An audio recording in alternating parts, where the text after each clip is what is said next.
sommes-nous revenus aux années 30 ? En tout cas, j'entends souvent la comparaison avec notre époque. Donc c'est peut-être le bon moment pour se plonger dans la pensée d'Hannah Arendt, la philosophe qui a analysé, documenté, décortiqué les régimes totalitaires qui se sont mis en place au début du XXe siècle. Parce que non seulement elle nous permet de comprendre comment on en est arrivé là, mais en plus, elle nous donne des clés pour éviter que ça ne se reproduise. Alors déjà, il faut savoir que Hannah Arendt est juive allemande et qu'elle a dû fuir une première fois l'Allemagne en 1933 et une deuxième fois la France en 1940. Toute sa vie, elle a cherché à comprendre. Et ce qu'affirme Arendt dans son ouvrage le plus célèbre, c'est que le totalitarisme n'est pas une forme exacerbée de dictature. S'il y a des éléments communs aux deux régimes, comme la puissance absolue d'un chef, l'endoctrinement, le climat de défiance paranoïaque ou encore la suppression des libertés fondamentales, il y a en revanche deux leviers qui sont spécifiques au totalitarisme. Un, le complot, comme l'invocation par les nazis d'une conspiration juive mondiale. Deux, la terreur. Leur second levier consiste en une terreur sans fin. Pour Arendt, elle est l'essence même de ces régimes. Car elle ne se contente pas de détruire les adversaires politiques.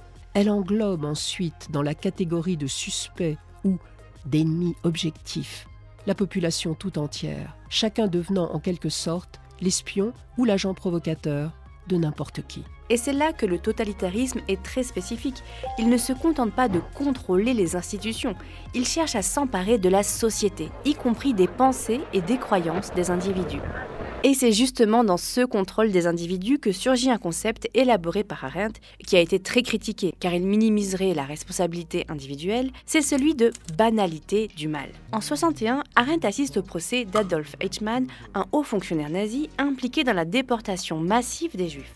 Pour elle, cet homme n'est ni un psychopathe sadique, ni un monstre fanatique, mais plutôt le parfait exemple de ce que produit le totalitarisme, et notamment la bureaucratie, c'est la déresponsabilisation des individus. Un individu normal, banal, qui ne fait qu'obéir aux ordres. C'est-à-dire qu'on n'a pas besoin de personnalité exceptionnelle pour commettre le mal.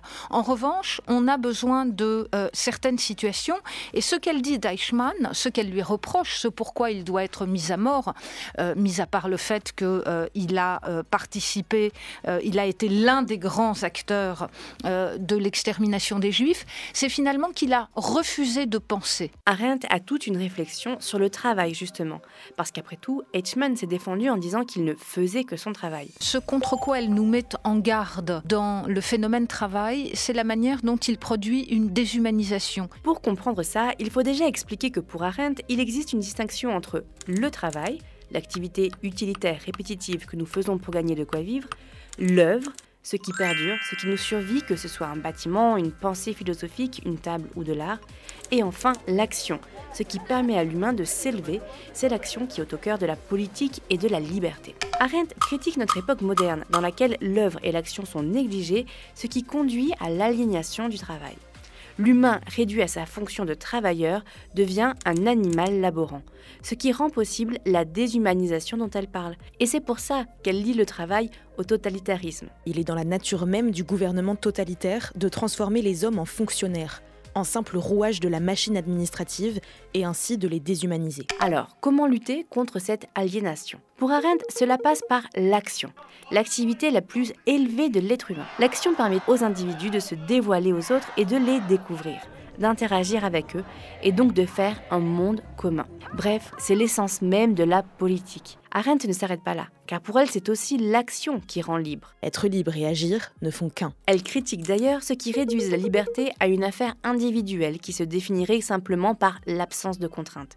Au contraire, Arendt insiste sur le caractère collectif de la liberté et nous met en garde. Le but du totalitarisme n'est pas seulement de supprimer les opposants politiques, mais aussi d'isoler les individus les uns des autres et d'effacer toute forme d'organisation sociale ou de solidarité.